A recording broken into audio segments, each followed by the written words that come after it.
어떤 마을에 존경받는 어른이 한 분 계셨다 그래요. 이 어른은 특별한 대우를 하는 걸 불편해하시고 어디 초대받아가도 저 구석진 자리에 앉는, 말하자면 겸손하고 그리고 성숙한 인격을 가진 분이지요. 근데 어느 날 그 지역에 아주 부유한 분이 좋은 일이 있어서 큰 잔치를 벌였다 그럽니다. 그리고 지역의 유지들을 다 초청했어요. 그 큰 파티를 벌였는데 이 존경받는 어른도 미리 오신 거예요. 그래서 저 구석진 자리에 앉았습니다. 그리고 이제 시간이 되니까 사람들이 들어오는데 정말 그 동네에서 유력자들이 다 오시는 거예요. 근데 들어오면서 한 분이 이렇게 말하는 거예요. 종에게. 나 누구누구인데, 아유 알고 말고요, 제가 압니다. 오늘 상석이 어디인가, 당신 주인이 앉는 자리 옆에 앉혀주시게, 내가 높은 사람이니까 사람들이 나를 주목하게 그렇게 좀 해주시게. 아유 그러죠. 상석으로 안내해드리죠. 이 유지가 돈도 이렇게 해가지고 집어주면서 꼭 나를 안내해서 제일 높은 자리에 앉게 하시게. 네. 천연덕스럽게 돈도 받아서 챙기고, 그리고 이렇게 말하는 거예요. 우리 집에서 제일 상석은요, 저 자리, 저 구석진 자리입니다. 제일 저 동네 어른이 먼저 와 있는 저 자리입니다 하고 천연덕스럽게 말했답니다. 그렇지요. 그 자리 좋은 자리지요. 주목은 못 받아도. 성도 여러분, 높은 자리에 앉으려고 하지 말고 주님과 곁에 있는 자리에 앉게 되시기 바랍니다. 세상 풍조 따라 살지 말고 주님의 말씀을 따라 사는 참 믿음의 사람이 되기를 주의 이름으로 기원합니다. 오늘 말씀은 12절에 보면 이 산에서 하나님을 섬기리라 하고 하나님이 모세에게 말한 말씀입니다. 이 말씀은 이스라엘 백성들이 지금 어디에 있느냐 하면 애굽, 이집트 땅에 노예살이하고 있습니다. 그러니까 이스라엘 백성의 조상은 노예예요. 노예. 종살이하던 이집트의 노예들인데, 근데 그들을 다 이끌어내서 이 땅, 지금 이 땅이 호렙산이에요. 호렙산에서 나를 섬기고 나에게 예배하게 될 것이다. 그리고 그들은 내가 약속한 땅 가나안으로 너를 통하여 이끌어낼 것이다 하고 하나님이 말씀하는 거예요. 모세는요 너무나 기쁘고 너무나 감사해. 왜냐하면 자기 민족, 이집트의 노예가 되어 있는 자기 민족들을 해방시키는 게 자기 일생의 소원인데 그 일을 이제 하나님께서 하시겠다고 말씀하시니 너무 감사하죠. 그런데 하나님, 그런데 그 일은 내가 할 만한 일은 아닙니다. 11절, 내가 누구간데 그 일을 하겠습니까? 자기는 어떤 사람이냐면 지금 미디안의 남의 집에 목동으로 그저 일하는 사람으로서 거기서 밥 먹고 사는 사람이야. 목동은 사회 계층으로 말하면 가장 낮은 사람들이 목동입니다. 나는 지금 남의 집에서 돈 받으면서 목자 노릇하고 있는 아무것도 아닌 늙은이입니다. 내가 무슨 그런 일을 합니까? 좋은 일이지만 나는 아닙니다. 난 못합니다. 그리고 하나님께서 나에게 명령하시면서 내 백성에게 그렇게 말하면, 너에게 누가 그런 일을 시켰냐? 그러면 하나님께서, 천지를 지으신 하나님께서 나에게 그 일을 시켰다고 내가 말하라고 그러는데, 내가 말하면 너 헛개비 본 모양이구나, 그런 일이 어디 있냐 하고 아무도 안 믿을 겁니다. 나는 지금 여기가 호렙산에 양을 키우러 왔다가 하나님께서 나타나셨는데 떨기나무라고 가시덤불이 있어요. 가시덤불에 불이 확 붙었어요. 그럼 금방 타서 없어져야 되잖아요. 근데 불이 안 없어져. 가시덤불도 그냥 있는데 불은 계속 있는 거야. 거기서 하나님이 나타나신 거예요. 모세는 즉각 하나님인 줄 알고 엎드렸습니다. 그때 하나님이 내 백성을 인도하라 그러는 거거든요. 나는 하나님인 줄 알겠어요. 나는 부인할 수 없는 증거로 알겠어요. 그렇지만 내 백성은 내가 그 말하면 아무도 안 믿을 거려. 될 일이 아닙니다. 될 일이 아닙니다, 하나님. 그리고 하나님께서 나에게 지금 명령하시기를 내 백성을 인도해서 가나안 땅에 가는데 이 호렙산에서 최초로 나에게 예배하는 예배 공동체가 될 거라고 말하는데, 이스라엘은 애굽에 있으면서 하나님을 알지도 못하고 예배들을 안 드리는 민족인 거죠. 노예니까. 이 호렙산이 어디입니까? 이 애굽에서, 이집트예요. 지중해를 사이에 두고 지중해 남쪽에 있는 나라가 이집트거든요. 이집트에서 가나안 땅, 이스라엘 땅은 바로 북쪽으로 올라가면 지중해 동쪽에 있는 게 가나안 땅이에요. 그럼 여기서 쭉 가면 약 250km쯤 돼. 직선거리로. 250km 되는데 아무리 길이 꼬불꼬불해도 서울과 부산이 470km거든요. 서울 부산 거리만큼도 안 되는데 그거 뭐 금방 갈 수 있잖아요. 대체적으로 아무리 많은 사람, 심지어 이스라엘 백성처럼 200만이 되어서 가다 쉬다 해도 2주일이면 갈 수 있다 그래요. 그런데 그 가까운 길을 두고 이 호렙산에 왜 옵니까? 이 호렙산은 이집트하고 가나안 땅 사이에 긴 반도가 하나 있는데 그걸 시내반도라 그래요. 삼각형으로 생겼어요. 시내반도의 긴 반도 끝부분에 호렙산이 있는 거예요. 이곳으로 뭐 하러 오고 여기로 어떻게 옵니까? 여긴 길도 없고 먹을 것도 없고 물도 없고 여기 오면 다 죽습니다. 근데 이 땅으로 오게 하신다는 하나님의 말씀이 이해가 안 됩니다. 될 일이 아닙니다. 어디 여기로 온단 말입니까? 나 못합니다. 된다고 하더라도 나는 나이도 80이고 그리고 난 말도 어느라고요. 나 못합니다. 하나님 죄송합니다. 근데 하나님이 뭐라고 하실까요? 9절 가라. 이제 가라. 하고 하나님 명령하셔요. 하나님 말씀을 주시는 거예요. 그러면서 그냥 명령만 해주시는 것이 아니라 8절에 보면 약속도 해주세요. 내가 내려가서 내가 건져내고 내가 인도하고 내가 그들을 가나안에 이르게 할 것이다. 내가 누굽니까? 하나님입니다. 이건 모세가 한다는 것이 아니에요. 내가 할 것이다.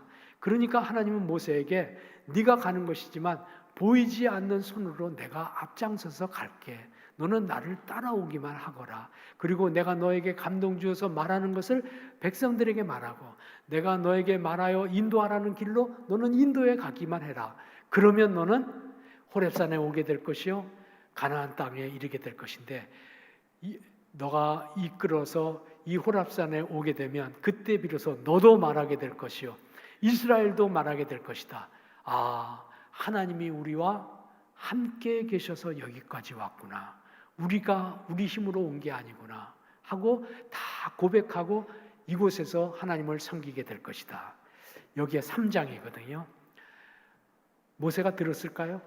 하나님은 계속 설득하는데 안 들어. 하나님 나는 능력이 없어서 못해요. 능력이. 야 이놈아 내가 보낼 때 너에게 능력도 안 주겠니? 능력 주어 보낼 테니까 가라. 너 뭐 갖고 있냐? 저는 갖고 있는 게 지팡이 하나밖에 없습니다. 던져보아라. 뱀이 됐습니다. 다시 꼬리를 잡아라. 하나님 꼬리 잡으면 독이 물어서 죽습니다. 하나님 모르시는 것 같은데 뱀은 꼬리 잡는 게 아닙니다. 잡아 이 녀석아. 꼬리를 잡는 순간에 이것이 지팡이로 다시 변했습니다. 하나님의 능력을 주신다는 거예요. 내 손을 가슴에 넣어라. 문둥이가 됐습니다. 다시 넣어보아라. 깨끗이 나와서 어린아이 살결같이 되었습니다. 내가 너에게 능력을 준다고 하지 않느냐. 가거라. 하나님 능력을 주시는지는 알겠어요. 그런데 나는 말할 줄 몰라요. 말이 더듬어요. 그리고 40년 동안 이 광야에서 양만 치다 보니까 단어를 다 잊어버렸어요. 40년 말 안 하면 잊어버리죠. 누가 입을 지었느냐? 내가 너에게 말할 수 있는 능력을 주마. 말할 수 있도록 네 혀를 움직이마. 그리고 네가 말하지 못할 때는 말 잘하는 사람 너도 알지 않느냐? 네 형 아론 말쟁이 아니냐? 아론을 내가 너에게 붙여서 보낼 테니까 너가 하고 싶은 말 있으면 그에게 말하면 그가 조리 있게 잘 설명할 것이다. 이제 가라. 3장에서 가라는 말을 몇 번이나 했는데도 안 가. 정말 출발하는 건 몇 장에서 출발하냐면 12장이야. 그럼 10장 동안 계속 못 가요, 안 가요, 될 일을 시키세요, 할 사람을 보내세요. 그러고 있는 거예요. 근데 12장에서 드디어 10가지 재앙을 하나님 내리시고 마지막 재앙이 첫 번째 자식들이 다 죽는 거였어요. 짐승도 첫 번째 건 죽고 자식도 첫 번째 아들들은 다 죽었어요. 그런데 오직 주님은 말씀하신 그대로 문설주의 양피를 바른 이스라엘 백성들은 아무도 죽지 않은 거예요. 아, 하나님의 말씀을 들으면 살고 안 들으면 죽는 거구나. 이제는 더 이상 거절할 길이 없는 거죠. 그는 말씀을 듣고 이스라엘 백성을 인도해냅니다. 12장. 그리고 인도해내서 이끌어갑니다. 하나님이 가라는 대로 갑니다. 말씀하시는 대로 갑니다. 어느 날 도착해서 보니까 거기가 지난날 하나님께서 자기를 만나주시고 불러주셨던 떨기나무 가운데 나타나셨던 산, 무슨 산? 호렙산 혹은 시내산이라고 불러요. 시내 반도에 있다고 시내산이라고 부르는데 호렙산에 이르게 되었던 거예요. 그리고 생각해 보는 거예요. 어떻게 이곳에 왔을까? 내가 이들을 인도했을까? 돌이켜 보니까 이스라엘 백성들이 애굽에서 나왔을 때 애굽의 군사들이 너무 아까워 저 종들을 그냥 보내는 것이 다시 잡아오려고 쳐들어오는데 아픈 바다 어떡할까? 바다를 그냥 뛰어들어갔습니다. 바다가 쫙 갈라져서 홍해바다 가르는 거 여러분 아시죠? 홍해를 쫙 육지처럼 건너갑니다. 적들이 쳐들어옵니다. 잡아가려고 따라서 마차를 타고 옵니다. 그런데 이스라엘 백성들이 마지막 사람이 땅 위에 딱 발을 딛자마자 물이 확 덮쳐버려서 다시는 쫓아오지 못하도록 막아주셨습니다. 사막 어떻게 살았을까? 먹을 것도 없고 마실 것도 없는데 가는 곳마다 필요한 때 만나를 주시고 메추라기를 주시고 반석을 쳐서 샘물이 나오게 하시고 그래서 살게 하셨구나. 내가 먹인 게 아니구나. 하나님이 먹이신 거구나. 르비딤 골짜기에 지나가는 동안에는 아말렉 군사들이 쳐들어왔는데 전쟁을 해보지도 않은 이스라엘 백성들이 겁에 떨고 있는데 여호수아는 전쟁해보지도 않은 자기 백성들을 이끌어나고 전쟁터에 나가고 모세와 아론과 훌은 산 위에서 하나님 앞에 기도하고 있었는데 하나님께서는 역사하셔서 아말렉을 진멸하게 하셔서 그들을 완전히 제압하고 그리고 이스라엘은 하나님께서 우리를 죽음에서 건져주셨다고 고백하는 믿음 공동체, 하나님이 우리를 출애굽하게 하고 살게 하고 먹게 하고 전쟁에서 이기게 하고 오늘 이 땅에 이르게 하셨구나. 19장. 하나님께서 이곳에 이르게 하셨구나. 호렙산에 이르게 하셨구나. 그리고 하나님이 말씀해 주시는 장면 20장. 그 유명한 출애굽기 20장. 십계명. 하나님의 말씀 십계명으로 쫙 말씀해 주시고 이스라엘 백성들은 우리가 하나님을 우리의 하나님으로 섬기겠습니다. 십계명 말씀, 율법의 말씀을 따라 살겠습니다 하고 다짐하는 하나님 섬김의 첫 자리가 됩니다. 그리고 이스라엘 백성은 가나안 땅으로 이르게 그렇게 되는 것입니다. 하나님이 말씀하시고 하나님은 약속을 다 이루셔서 마침내 그 땅에 이르게 한 것입니다.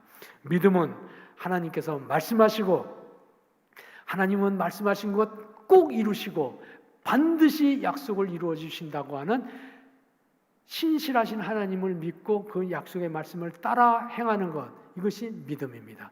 사랑하는 여러분, 오늘 아침에는 주의 말씀을 듣고 하나님을 믿고 그 믿음의 내용이 하나님이 나에게 주시는 말씀, 명령하시는 말씀, 요리하지 말고 마사지하지 말고 조정하고 바꾸지 말고 말씀의 원칙대로 실천하시고 시행하셔서 하나님께서 그대로 이루어 주시는 약속의 실현, 곧 하나님의 축복의 주인공이 되기를 주의 이름으로 기원합니다. 우리는 사실 세상에 살다 보면 할 수 없는 일들이 있습니다.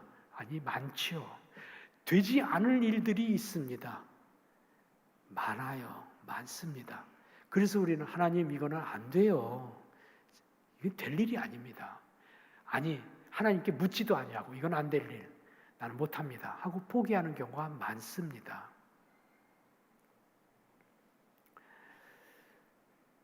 그렇지만 여러분, 하나님께서는 하늘에만 계시고 하늘나라만 다스리시는 하나님이 아니시고 하나님은 이 시간에도 이 땅에 오셔서 심지어는 내 곁에 서셔서 보이지 않지만 모세에게 하신 것처럼 내 곁에 함께 계시고 내 앞에 인도하시고 나에게 말씀하시고 나를 도와주시고 계시는 살아계신 하나님, 곧 우리 곁에 계신 임마누엘 하나님이신 줄로 믿습니다.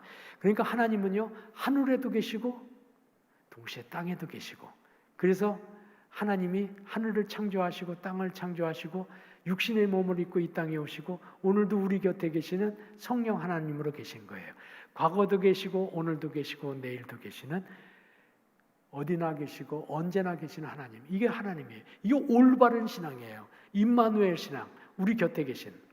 그런데요, 18세기 이후에 인류는 나쁜 신앙 하나에 젖어들게 됩니다. 우리가 다 갖고 있는 나쁜 신앙입니다. 그 신앙 이름은 이신론이라고 합니다. 영어로 deism이라고 말합니다. D-E-I-S-M, deism이라고 말합니다. 무슨 뜻이냐면요, 이성신앙이라고 말할 수 있어요.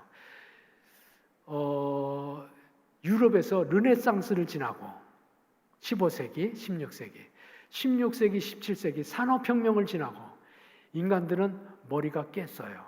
그리고 과학이 발달됐어요. 성숙해졌어요, 인간이. 성숙해졌다는 건 좋은 뜻이지만 나쁜 뜻으로 받으세요. 나쁜 뜻으로 인간이 성숙해졌어요. 아기들은 엄마 아빠 말씀 잘 들어요. 모자라는 것이 많으니까 날마다 와서 뭐 달라고 그래. 근데도 왜 그렇게 이뻐? 그죠? 다 이뻐. 근데 사춘기가 되고 조금 청년이 되고 커지면, 아이고, 미워도 저렇게 미울 수가 있을까? 아주 머리에 뚜껑이 열릴 만큼이나 미워. 사춘기 때 미우고 청년기 때 미워 죽겠어. 왜 그러냐면 성숙하고 자랐다고. 크면 하나같이 미워. 하나같이 미워. 안 들어 말을. 거역해. 근데 인간이 18세기에 이르러서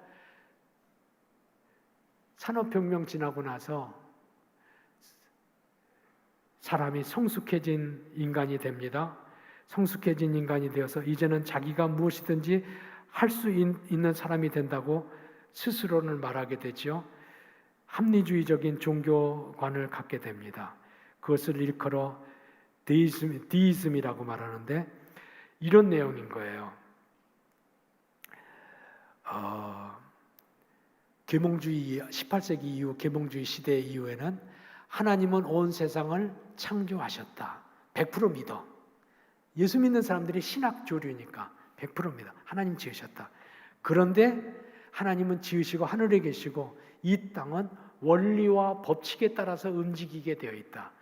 땅은 지구의 궤도를 돌고 달은 달의 궤도를 돌고 온 우주는 하나님이 만들어내신 질서를 따라 자동으로 움직이게 되어 있다. 그러니까 하나님이 오늘 이 땅에 와서 특별한 일로 역사하는 것은 이젠 아니다. 다 원리와 법칙을 주셨다. 그러는 거예요. 그러니까 기적도 안 믿어. 왜냐하면 기적은 하나님이 이 땅에 오셔서 지금 이루어 주시는 일이잖아요. 그것도 안 믿어. 이성주의 신앙, 합리주의적 신앙, 그것을 이신론, 논리 있자요. 이신론이라고 그럽니다. 근데 이게 우리에게도 지금 들어가 있어요. 들어가 있어요. 아이, 그거야? 그렇게 기도해가지고 돼. 아이, 그걸 신앙생활하고 그렇게 한다고 해서 그게 될 일이야? 자기가 해야 되지. 그 일은 자기가 못하면 그만이고 하면 할 수 있는 거고. 근데 그건 안 될 일이니까 포기해. 안 되는 일이야. 하고 하나님께서 내게 주신 능력과 내게 주신 지능 가지고 사는 것이라고 생각하는 것이 이신론, 디이즘, 전형적인 현대 이단입니다. 근데 우리가 다 그런 신앙을 갖고 있습니다. 근데 그렇지 않습니다. 하나님은 아브라함에게 오시고 하나님은 모세에게 오시고 하나님께서는 2000년 전에 사람의 몸을 입고 입만으로 입고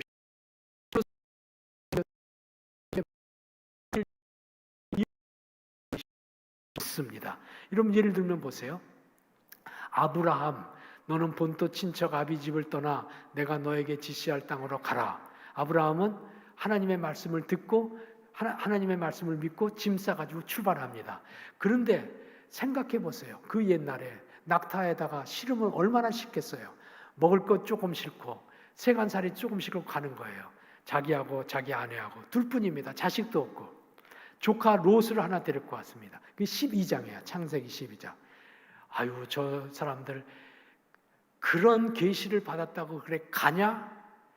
이민족에게 가면 있는 것도 빼앗기고 죽여도 그만이고 어디 가서 뭘 먹고 살을래? 낙타에 실은 양식 끝나면 끝인데 아유 저 바보 같은 놈 정신 좀 차려라 하고 말할 거예요. 근데 아브라함은 하나님 말씀을 따라서 그냥 갔습니다. 14장에 보면 아브라함 조카 롯이 적들에게 잡혀갑니다. 다른 나라 종으로 잡혀갑니다. 소돔이란 땅에 살다가 잡혀갑니다. 그 소식을 듣고 아브라함은 그 밤중에 자기 집에 있는 군사들을 다 모아가지고 자기 조카 롯을 구하려고 전쟁터에 나갑니다. 14장이에요. 적군에서 건져냅니다. 야간에 기습작전을 해서 자기 조카를 건져냅니다. 용감하죠. 근데 용감해서만 이긴 것은 아닙니다. 적은 한 나라의 군대고 여기는 한 가족의 군대입니다. 근데 건져내 왔습니다. 나는 하나님께서 도와주신 것을 믿어요. 근데 그때 318명의 사병이 있었다 그럽니다. 빈손으로 갔는데 어떻게 318명 하루에 밥만 먹이려고 해도 쌀 수십 가마를 먹어 치울 군사들 318명 어떻게 밥을 해내고 그 일을 할 일꾼들은 어디에 있고 얼마나 큰 가정이 된 것입니까? 2장 지나가는 동안 하나님께서 그렇게 내가 너에게 복 주고 그 말이 그대로 이루어진 거예요. 26장에 가면 그의 아들이 이삭이거든요. 하나님께서 번성하게 하고 창대하게 하여 마침내 거부가 되었더라. 26장 13절 아들 대에는 거부가 됐다 그럽니다. 이 말씀을 이렇게 읽을 수도 있죠. 하나님의 말씀 따라 살면 부자 된다. 그것도 맞는 말이에요. 근데 하나님께서 하시고 싶은 본래의 말씀은 그런 말이라기보다는 말씀 따라 사세요. 그러면 아브라함과 이삭처럼 되는 것을 여러분도 증거할 거예요. 하나님께서 정말 해주시고 싶은 말씀은 누구든지 하나님의 말씀을 따라 살면 그 머무는 곳에서 하나님께서 복을 주셔서 영향력 있는 사람, 큰 가문, 큰 민족을 이루고 그로 하여금 복의 근원, 곧 많은 사람들에게 복을 나누어주는 큰 역할을 하는 존귀한 사람으로 세워주신다. 그런 말씀이지요. 사랑하는 여러분, 말씀을 따라 살고 말씀을 듣는 대로 순종하여 사는 동안 하나님께서 어느새 내 삶과 함께 계셔서 나를 이끌어 가시고 마침내 번성케 하시는 하나님의 은혜를 잊게 되시기 바랍니다. 아브라함의 손자 중에 요셉이 있어요. 요셉은 하나님의 말씀을 듣고 말씀에 순종하는 생활을 그대로 지켜 살았어요. 아버지, 할아버지의 신앙을 그대로 유전받은 거겠죠. 근데 이집트의 노예로 팔려갔습니다. 노예가 무슨 좋은 일이 그 일생 동안에 단 1%라도 있을 가능성이 있습니까? 노예인데 없지요. 그런데 그는 그럼에도 불구하고 하나님의 말씀에 붙잡혀 살고 절제하고 살고 말씀을 넘어가지 않고 살았어요. 그랬더니 하나님께서 때가 이름에 그에게 꿈을 해몽하는 지혜를 주시고 왕의 꿈을 해몽하여서 이집트 총리가 되게 하시잖아요. 단순히 총리만 되게 한 것이 아니고 자기 백성들 70명, 자기 동족들 70명을 이끌어와서 이집트에 안착하게 하고 그들이 430년 사는 동안에 큰 민족 이스라엘 민족이 되어서 오늘 모세의 출애굽 때 200만이나 되는 사람이 출애굽하는 거예요. 큰 복을 받은 사람이 됩니다. 사랑하는 여러분, 주의 말씀을 들었으니 하나님의 말씀에 순종하셔서 말씀에 감동하는 대로, 말씀을 깨닫는 대로, 말씀을 따라 살기로 작정하시는 믿음을 갖게 되시기 바랍니다. 하나님은 우리가 가치 없이 그냥 죽기를 원하지 않으세요. 길가의 돌멩이처럼 발에 채이는 존재로 살기를 원치 않으세요. 물론 우리는 가문도 좋지 않고 능력도 부족하고 연약한 것이 혹 많이 있을지 모릅니다. 그래도 하나님께서는 그런 사람들을 붙들어서 사용하시고 일하시기를 기뻐하세요. 그래서 하나님께서는 우리같이 모자란 사람도 제자로 부르시고 우리같이 준비되지 않은 사람도 모세처럼 준비되지 않은 사람도 아브라함이나 요셉처럼 준비가 덜 된 사람도 부르셔서 쓰시는 것입니다. 약속하신 대로 이루신다는 것을 신뢰하고 약속을 따라 살기를 작정하시는 이 아침이 되기를 기원합니다. 성도 여러분, 오늘 말씀은 역사 속에서 말하면 3,500년 전에 이집트에서 일어난 일입니다. 그런데 이스라엘 백성들은 그래서 가나안 땅에 왔잖아요. 2,500년 전에 똑같은 일이 한 번 더 있습니다. 하도 불순종하니까 한 번 더 똑같은 일을 경험하게 하십니다. 가나안 땅에 왔는데 한참 살다 보니까 이제는 하나님이 없어도 될 것 같아. 성숙해져 버린 거지. 내가 내 마음대로 할 거야. 그리고 내가 충분히 할 수 있을 만큼 우리는 나라도 강하고 군사도 많고 우리는 부여해. 그래서 하나님 말씀을 버립니다. 성전 예배도 없앱니다. 제사장도 없습니다. 성경도 사라져 버렸습니다. 하나님 어떻게 하실까요? 들어야 될 텐데 하나님 말씀을. 그러니까 다시 포로로 잡혀가게 합니다. 이집트 노예보다 갑절이나 더한 바벨론 포로로 나라가 망해서 철사줄로 끌려서 왕서부터 질질 끌려서 다 포로로 잡혀갔습니다. 비참하게 됐습니다. 그런데 선지자들이 쫓아가면서 그리고 에스겔 선지자는 함께 살면서 예언합니다. 너희가 하나님의 말씀을 듣고 하나님의 말씀에게 다시 돌아오라. 그러면 하나님이 새로운 날을 주신다. 70년이 지나지 아니하여 하나님께서는 복역의 때가 끝나고 우리를 그 땅에 돌아가게 하실 것이다 하고 예언의 말씀을 줍니다. 그들은 그때 비로소 우리가 왜 이렇게 되었는지 알고 돌이켜 하나님의 말씀을 듣고 회당을 지어서 자식들을 가르치고 할 수 있는 대로 몇 명이라도 동네에 믿는 사람들이 있으면 모여서 예배드리기 시작했습니다. 그런데요, 정말 70년 만에 기적 같은 일이 생깁니다. 하나님께서는 파사의 고레스에게 권세를 주셔서, 파사가 페르시아예요. 페르시아의 고레스에게 권세를 주셔서 전 세계 통일 국가인 바벨론을 무너뜨립니다. 바벨론을 무너뜨리고 왕정이 바뀝니다. 왕조가 바뀝니다. 그래서 페르시아 고레스 왕조가 생기는데 이스라엘 사람들이 그 넓은 제국에서 어디 가서 누구네 집에서 노예 생활을 하고 있는지 누가 압니까? 근데 하나님께서는 고레스에게 명령을 내리게 하여서 이스라엘 백성들은 다 보고하라. 그리고 이스라엘 백성들은 다 모여서 너희 땅으로 돌아가라. 너희 하나님을 섬기고 성전을 짓고 너희들 자식들과 함께 너희들 문화를 따라서 살아라. 될 일입니까 이게? 있을 수 있는 일입니까? 될 일도 아니고 있을 수 없는 일인데 하나님께서는 이방인 고레스를 써서라도 이스라엘을 되돌아오게 합니다. 그게 2500년 전에 바벨론 포로에서 되돌아온 이스라엘, 수르바벨 성전을 짓고 유대교로 다시금 세워지는 이스라엘입니다. 사랑하는 여러분, 3500년 전, 2500년 전만입니까? 오늘 이 시대에도 하나님께서는 동일한 말씀을 우리에게 해주시고 싶어하는 것입니다. 오늘 성경 말씀에 보면 11절에 내가 흩어졌던 민족을 인도하여 내리라 하고 말합니다.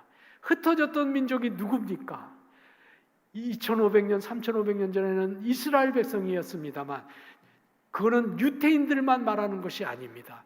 이 땅에 있는 모든 백성들이 하나님의 백성들이고 하나님이 구원 주시기를 기뻐하는 민족입니다. 이 땅의 모든 민족으로 하여금 흩어진 민족은 내가 하나 되게 할 것이다 하는 예언의 말씀을 주신 거예요.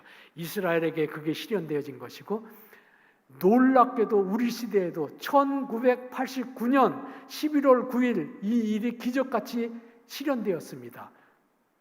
독일 통일입니다. 동독과 서독이 아무도 꿈도 꾸지 않던 일들이 어느 날 아침에 통일됐습니다. 조약 맺었을까요? 통일하자고? 아닙니다. 주변 국가들이 찬성했을까요?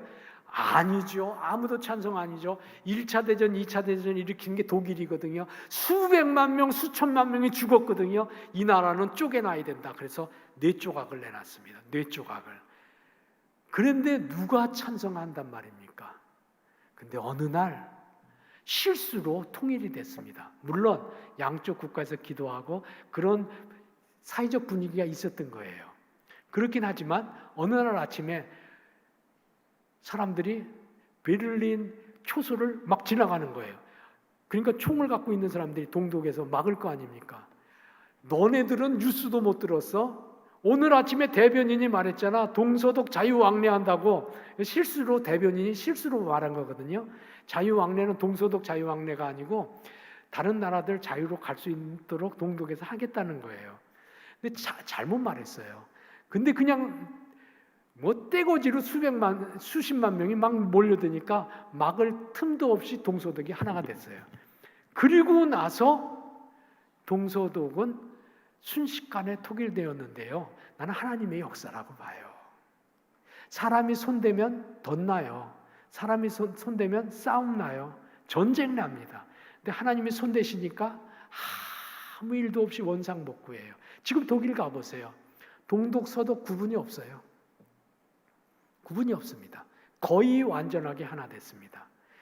지금 나라 남아있는 게 하나 있지 않아요? 비참하고 슬프고 원통하고 독일이야 2차 대전 일으켰으니까 4조각 나도 싸지. 일본이 전쟁 냈으니까 일본을 2조각 내야지. 왜 러시아 군사들이 내려오다가 우리나라에서 나라를 2조각 냈을까? 이해가 안 되고 원통하기 그지없는 일입니다만 하나님 우리나라에는 모든 민족이 하나 되게 하리라는 이 약속의 말씀이 언제 어떤 방식으로 실현되어지는 것입니까? 하고 우리는 기도할 수밖에 없습니다. 하나님께서 이렇게 말합니다. 오늘 말씀해 보면 7절 언제 어떻게 되느냐고 말하는 질문에 대하여 내가 부르짖음을 듣고 하나님께서는 부르짖음을 듣고는 일하기 시작했다는 거예요. 그러니까 제일 먼저 하실 일 기도입니다. 아유 목사님 그게 성경 말씀이지 기도한다고 일이 됩니까? 그게 전형적인 이신론자들이에요. 기도한다고 그래 그 기적이 일어납니까? 일어난다니까요. 독일에서 일어나고 유대인들에게서 일어나고 우리나라에서도 우리 시대에 일어날 것을 나는 견고히 확신합니다. 우리 시대의 어린 시절부터 어머니, 아버지들, 할아버지, 할머니들이 예배당 오면 기도하는 제목들을 기도 줄줄줄줄 저가 다 외웁니다. 기도하는 제목도 어른들 밥 먹게 해주세요. 학교 보내게 해주세요. 교회 세우게 해주세요. 우리도 예배당 가지고 추울 때도 따뜻하게 예배드리게 해주세요. 그런 기도 제목하고 끝부분에는 이 나라 이 민족 하나 되게 해주세요 하고 울면서 기도하다가 돌아가셨어요. 다 그렇게 집으로 돌아가고 그랬어요. 근데 그거 우리가 지금 해야 됩니다. 특별히 8.15 민족 해방주일 오늘이 8월 15일이 들어가 있는 남북 화해주일입니다. 이때 기도해야 됩니다. 기도하고 실망하지 마세요. 기도하고 실망할 일이 하나도 없습니다. 하나님 기도하면 다 이루어 주시니까. 지금 보세요. 바울 사도가 복음 전도하는데 기도하고 하나님이 가라는 대로 가는 거예요. 그런데도 편안한 길이 하나도 없어. 기도하고 아시아가에서 전도하면 아시아의 전도의 문이 막힙니다. 기도하고 하나님이 유럽으로 건너가라니까 천신만고 끝에 유럽 빌립보 성으로 넘어가니까 감옥에 갇힙니다. 힘껏 전도하니까 매맞아 죽습니다. 밤중에 한 번은 죽었죠. 죽었다가 살아났죠. 한 번은 죽을 것 같으니까 몰래 도망가가지고 형제들이 아덴으로 데려다줘서 배 타고 도망갔습니다. 한 번도 편안하게 전도한 적도 없습니다. 그런데 말이죠. 모세는 그냥 하나님께 기도하고 감동되는 대로 말씀 따라서 전도했는데 한 번도 성공한 적이 없는 것 같은데요. 바울이요. 바울이 나중에 보니까 그리고 우리도 성경의 끝부분까지 읽고 보니까 비로소 깨닫게 되는 것. 아, 그게 하나님의 뜻이었구나. 자기의 고향 소아시아 다소에서 복음을 전해도 죽을 때까지 전해도 거기 다 못 전해. 그러니까 터키 지역만이 아니라 그리스 지역으로 로마 지역으로 온 세계로 복음 전하게 하려고 조금 있다가 거기 머물러 있지 못하도록 박해받고 돌멩이 맞고 감옥 가고 추방받고 그런 거예요. 그러다가 보니까 로마까지 감옥에서 가서 복음 전도하고 스페인까지 땅끝까지 복음 전도해서 오늘 우리까지 복음을 듣게 하지 않아요? 기도하고 주의 말씀을 순종하고 사는 것은 하나님께서 이루세요. 꼭 이루세요. 꼭 이루세요. 그러니까 북한 동포들을 위해서도 우리가 기도할 일이에요. 기도하고 이스라엘 백성들 광야로 가라 하면 광야 가고 호렙 전투할 적에 기도하라 그러면 기도하고 하나님께서 문 열어주신 대로 갔더니 가나안에 도착하잖아요. 기도하였더니 하나님께서 동포를 만나게 해주셔. 그럼 만나세요. 북한 동포들을 만나는 거예요. 이산가족 저 공산당들하고 안 만납니다. 그러지 마세요. 하나님 길 열어놓으시면 만나세요. 기도했더니 국률이 여기라는 감동을 주시는데, 국률이 여기는 마음을 주실 때 마침 길이 열려져서 북한에 있는 아이들 약이라도 보낼 수 있는 기회가 있어요. 약을 사서 보내세요. 그것들인데 왜 보냅니까? 그런 말 마세요. 그런 말 마세요. 말라리아 약 해서 보내세요. 우유 해서 보내세요. 보내세요. 전쟁에서 이깁니까? 전쟁하면 핵전쟁 다 죽어요. 어떤 조약을 맺으면 됩니까? 조약 맺으면 서로의 이익과 계산을 따라서 하느라고 깨져. 안 됩니다. 하나님 감동 주시는 대로, 하나님이 열어주시는 대로 하세요. 하나님이 길 열어주시면 가고, 때가 되면 기적같이 역사하셔서 독일 같은 통일은 독일에만 있어지는 것이 아니고, 세상 사람들은 통일은 한국은 돼도 독일은 결코 안 될 거다, 그렇게 생각했어요. 뒤집어졌잖아요. 한국은 통일 안 된다. 천만에요. 오늘 8.15 주일입니다만 화해, 평화, 통일, 하나님이 기적같이 선물로 주실 줄로 믿습니다. 하나님은 우리에게 말씀하십니다. 말씀을 순종해 나가면, 말씀 순종해 나갈 때 가감하지 마세요. 조리하지 마세요. 그냥 따라가세요. 가감하고 조리하면요, 이성신앙을 갖다 집어넣으면요, 내 생각을 집어넣으면 나중에 훗날에 발등 찍고 싶어하는 실수를 하고 애통하게 될 거예요. 말씀 따라가면 하나님이 하세요. 하나님이 이루세요. 그것이 성경의 증언입니다. 8.15 주일에 하나님께서 기도하는 주의 종들의 간구를 들어주시고 구원을 이루어 주시는 축복이 있는 이 나라, 이 민족 되기를 주의 이름으로 기원합니다. 아멘. 기도합시다. 구원의 주 하나님, 세상을 사랑하셔서 우리의 세세한 부르짖음도 듣고 도우시는 하나님, 택한 이스라엘처럼 우리가 간구하되 특별히 통일을 위하여 기도하는 성도가 되게 하여 주셔서 하나님께서 우리 생전에 통일을 이루어 우리나라가 생명 사랑하는 나라, 복음으로 충만한 나라, 온 세상에 복을 나누어 주는 나라로 은혜 있게 하옵소서. 기도하다가 하나님께서 존귀하게 세워주는 가문이 되게 하시고, 민족을 위하여 기도하다가 하나님께서 존귀하게 쓰는 우리 교회 공동체가 되게 은혜 내려 주옵소서. 예수님의 이름으로 기도하옵나이다. 아멘. 찬송하시며 봉헌하겠습니다.